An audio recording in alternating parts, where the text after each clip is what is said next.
Hi friends, నేను ఈరోజు fish curry అనేది చేద్దాం అనుకుంటున్నాను. అది ఎలా చేయాలో మీకు కూడా ఒకసారి చెప్తాను చూడండి. ఉల్లిపాయలు అనేవి మనం తరిగి పెట్టుకోవాలి. తర్వాత పచ్చిమిర్చి, కొత్తిమీర, కరివేపాకు, ఉల్లిబొందు, ఓకే, ఇవన్నీ కూడా మీరు కట్ చేసి పెట్టుకోవాలి. అలాగే చింతపండు కనుక మీరు ముందుగా నానబెట్టుకోకపోతే, ఇక్కడ మీకు ఒక టిప్ చెప్తాను. చింతపండు తగినంత వాటర్ కలిపి మీరు స్టవ్ మీద వేడి చేసుకుంటే, లైట్ వేడి చాలు. అది మీరు చింతపండు పులుసు అనేది మీకు ఎక్కువ వస్తుంది.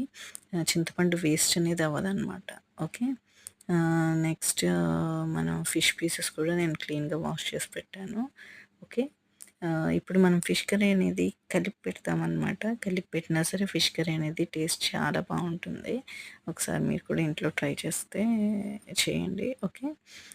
నెక్స్ట్ ఇందులో కావాల్సిన ఇంగ్రీడియంట్స్ వచ్చేసి మనకి ఇంకా సాల్ట్, కారము, పసుపు, నెక్స్ట్ మసాలా పౌడరు, అల్లం వెల్లుల్లి పేస్ట్, మంచి నూనె, ఓకే, ఇవన్నీ కూడా కావాలి. వీటన్నిటిని కూడా మీరు ఫిష్ కర్రీ మనం బేసిక్గా పెద్ద వెడల్పాటి దాకలోనే వండుకుంటాము. సో అలాంటి దాక ఒకటి తీసుకొని ఈ ఇంగ్రీడియంట్స్ అన్నీ కూడా మీరు అందులో వేసి బాగా కలపాలన్నమాట. అంటే ఇంగ్రీడియంట్స్ అంటే ఇప్పుడు మనం కట్ చేసి పెట్టుకున్నవి ఆనియన్స్, తర్వాత పచ్చిమిర్చి,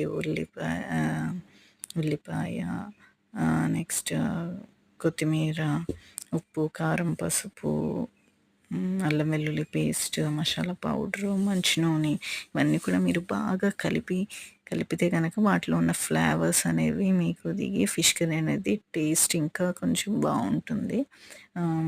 ఈ కలిపి పెట్టుకున్న మిశ్రమంలో ఫిష్ పీసెస్ అన్నిటినీ కూడా బాగా కలపాలి. తర్వాత చింతపండు పులుసు కూడా పోసిన తర్వాత మీరు చక్కగా దాకలో ఫిష్ పీసెస్ అన్నీ కూడా చక్కగా నీట్గా సర్దాలి. అప్పుడు మీకు ఫిష్ పీసెస్ ఉడికినప్పుడు అన్నీ చక్కగా సమానంగా ఉడుకుతాయి.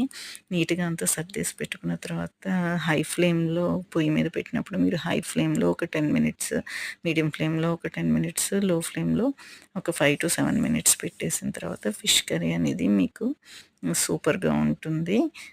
ఒకసారి మీరు ట్రై చేస్తే కనుక బాగుంటే కనుక సబ్స్క్రైబ్ చేసుకోండి, షేర్ చేయండి, కామెంట్ చేయండి. Okay, thank you.